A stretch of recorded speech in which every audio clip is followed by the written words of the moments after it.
Une autre histoire qui se déroule toujours en République démocratique du Congo, celle de Samantha. Samantha à Kinshasa, c'est le roman et la pièce de théâtre de la journaliste et auteure congolaise Marie-Louise Bibiche Mumbu.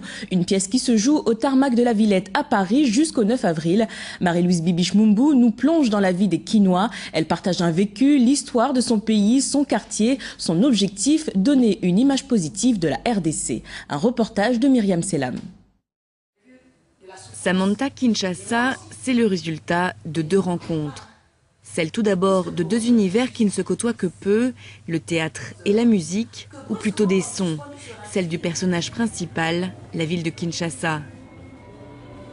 Et la ville de Kinshasa, c'est une ville sonore, je dirais maximale. J'ai jamais écouté, entendu une ville aussi sonore. Avec les sons comme toile de fond, on parle de politique, de société, de femmes et de sexe à travers les yeux et les mots de Samantha. Cette jeune journaliste de 34 ans qui décide de quitter son pays car elle n'y voit plus d'avenir. À bord de l'avion en partance pour Londres, elle nous raconte ses souvenirs en toute liberté. Samantha Kinshasa pour moi, c'est une femme forte, très solide, très courageuse et qui n'a pas froid aux yeux, qui n'a pas honte d'être femme ou d'être libre. Une femme engagée, voilà.